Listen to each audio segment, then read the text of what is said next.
जनपद हापुड़ के गांव दतियाना से होकर गुजरने वाली नीम नदी जो विलुप्त हो चुकी थी, वहां प्रदेश सरकार में दर्जा प्राप्त राज्य मंत्री सुनील भराला ने नदी पर पहुंचकर श्रमदान किया और कहा कि प्रकृति को बचाना ही जीवन को बचाना और सभी की प्राथमिकता होनी चाहिए।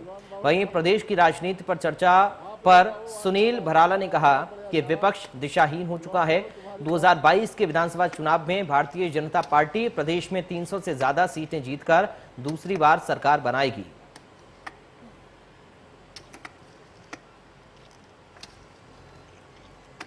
जल ही जीवन है, उसको लेकर के आज जो नीम नदी थी जो वो बरसों से जो विलुप्त थी, आज उसमें श्रमदान करने के लिए यहाँ राज्य मंत्री सुनील भराला जी पहुँचे हैं। उनसे जानकारी करते हैं कि क्या उनका उद्देश्य है और क्या इनकी धारणा है।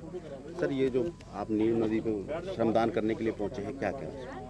नील नदी पर श्रमदान करने के लिए मेरी जो इच्छा शक्ति जागृत हुई केवल इस कारण से कि एक तो आज पर्यावरण और अपनी वनस्पति और ऑक्सीजन ऊर्जा, ऐसी जो छोटी बड़ी नदी, तालाब, ऐसे चीज़ों को बचाना, वृक्ष को बचाना हमारी वर्तमान में एक ये प्राथमिकता होनी चाहिए जिससे मनुष्य का जीवन बचे।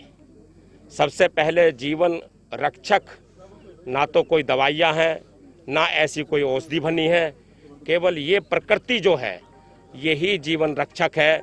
और इसको बचाना इस देश के, इस उत्तर प्रदेश के और गांव के, शहर के सभी नागरिकों का ये कर्तव्य बन जाता है कि अपनी प्रकृति को बचाना है, जीवन को बचाना है।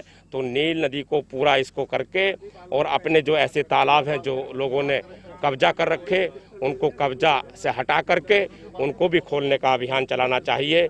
मैं दैनिक जागरण को और नीर फाउंडेशन के जो यहाँ और गांव के प्रधान और इस गांव के क्षेत्र के सभी नागरिकों को मैं बधाई देता हूं कि ये काम बहुत ही सराहनीय है।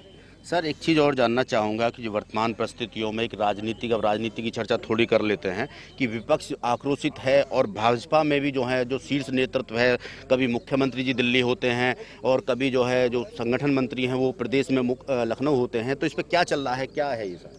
देखिए, ऐसा है कि विपक्ष तो दिशाहीन है और भारतीय जनता पार्टी की सतत प्रक्रिया है।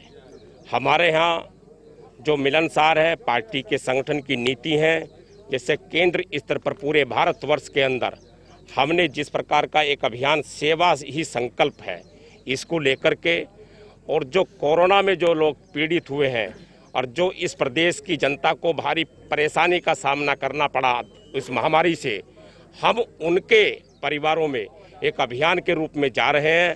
हमारे माननीय मुख्यमंत्री जी, हमारे माननीय प्रधानमंत्री जी, दोनों नेता हमारे वो इस काम पे लगे हुए हैं और उनको कैसे उस कोरोना से उभार करके उसको पटरी पे लाना राज्य को और देश को, ये हमारी प्राथमिकता है।